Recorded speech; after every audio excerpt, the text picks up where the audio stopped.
All right, so this right here, I finally found it. I said I would.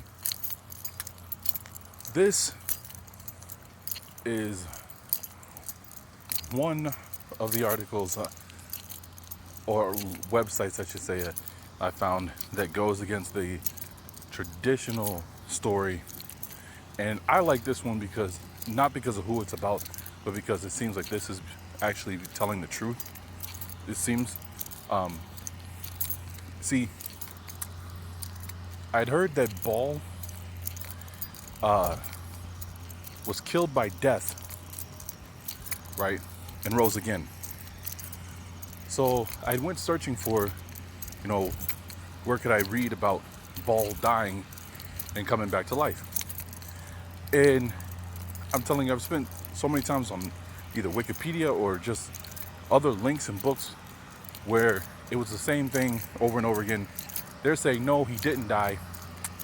He played a trick on Moat, the god of death.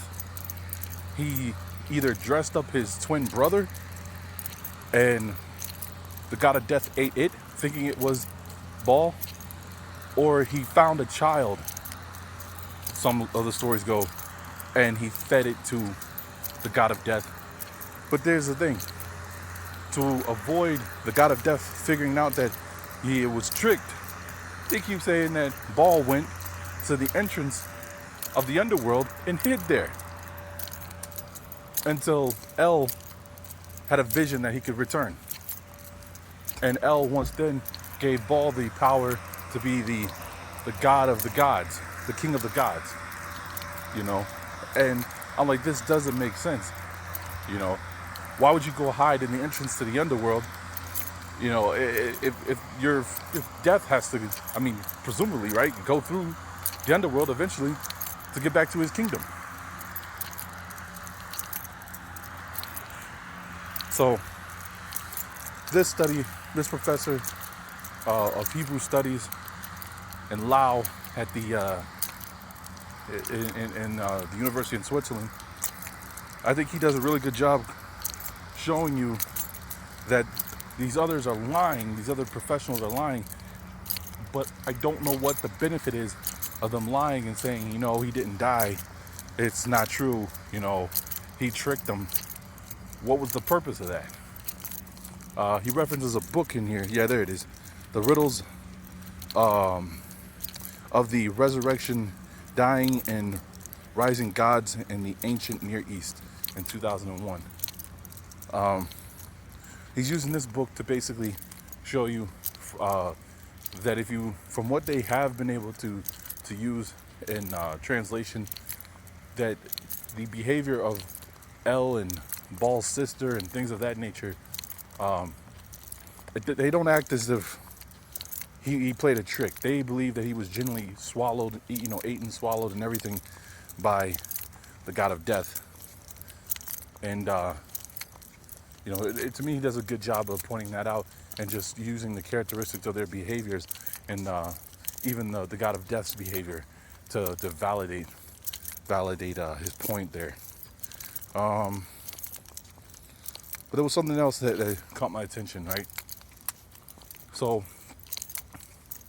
in my spare time, I also like to, you know, either read it myself or listen to someone read the Dharma. You know, I'm not really into the Lotra Sutra, but the Dharma, because it's got the twin verses in it. Because that book reminds me a lot of the Proverbs when I hear it and when I read it. But they talk about Mara, the tempter god, right?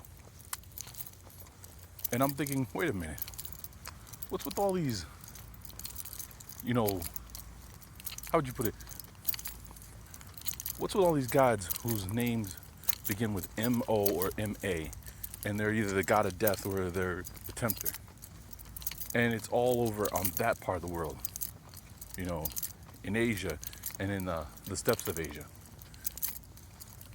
Like, think about it, Merlin, the sorcerer, right? His adversary is what? Morgana, you know. I don't know. It's just something I just started thinking about. You can go down a list of like the opposite deity their names either start with M-O or M-A. It was just something that just, I don't know, I just started thinking that's weird, that it's almost a constant, you know. And then I started thinking about, you know, when you hear those, the chants and the hums, you know, the kind of thing. I'm like, well, I wonder what they're really humming or chanting to when they do that. So I'll leave this in the description box. So if you ever have to come across, or you ever want to read this and you go looking for it, it won't be hard to find like it was for me. I mean, Baal's not important to me at all, but I just still was like, I wanted to read it for myself and know, okay, what was the whole ordeal? Why would he, you know, end up dying and rising again? Which, I mean, there's still, I feel like they didn't answer, even with this article, it doesn't really answer. It was more over who was going to sit on the throne of the God of Gods. Which is weird too, because El is still the one over even Baal and Mot, the God of Death. So